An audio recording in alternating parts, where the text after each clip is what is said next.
Chapter 8. Surprises. The bookshelves in Dad's workshop were packed tightly with the books that couldn't be stuffed into the house. Coughing as dust flew into her nose, Anna pulled the right book off the shelf and opened it. A scrap of paper fluttered to the ground, so she stooped to pick it up and handed it to Lily. Trunks of all sizes hold surprises. And then a bunch of numbers, Lily said. Can you read them off to me? David asked. Sure, ready? Hang on a minute, to Anna. Can I borrow your notebook? Sure, what are you doing? Anna asked, as David wrote out the alphabet with the numbers 1 through 26 above it, and leaned on a nearby filing cabinet. Number code, David mumbled as he wrote. Now I'm ready. Okie dokie.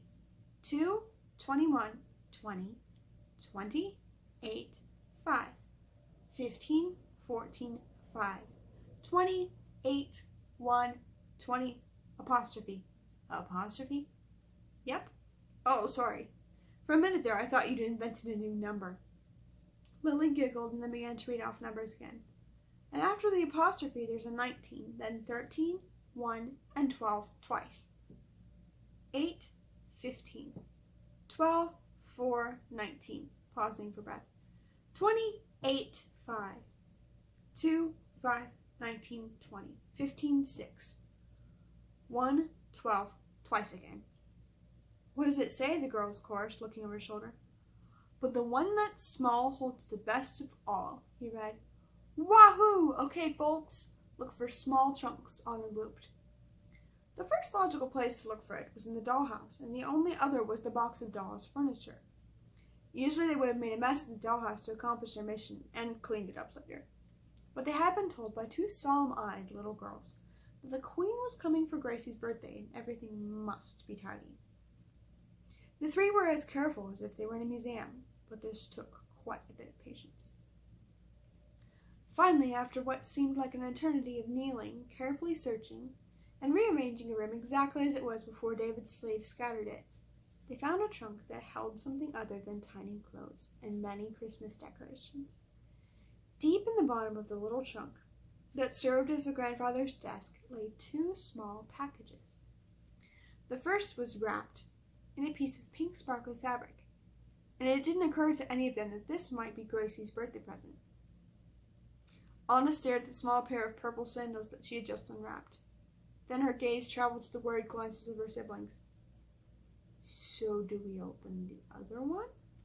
Lily asked, as she watched Anna trying to rewrap the present with its 5 pieces of tape.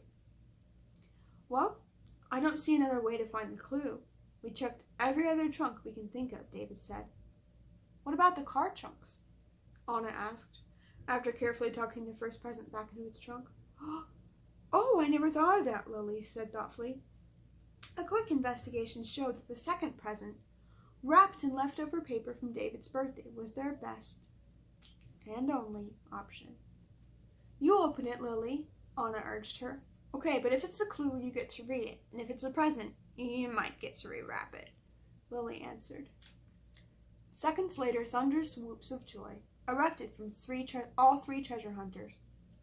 It's a poem, Anna said, studying the paper. We've enjoyed this hunt with you, but now it's time to say adieu.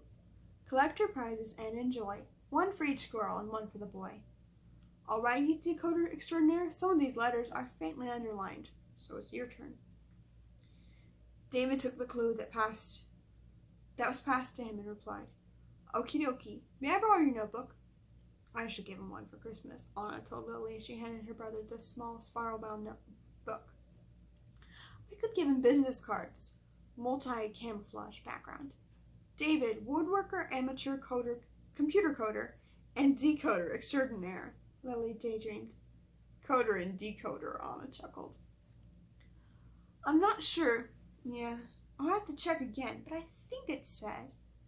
David began, causing both girls to fall silent as mice. He was quite a moment studying his work. These underlined letters spell. It says barn loft. They ran out of the room in their hurry, proclaiming their happiness to the whole world. Even when they were outside, their delight scared the chickens 3 feet into the air. As they climbed to the barn and began to carefully climb up the steep ladder, Lily realized that she'd accidentally put on snow boots in her hurry. When they reached the top, the quiet hush of the still hayloft gave him that whisper in the library feeling.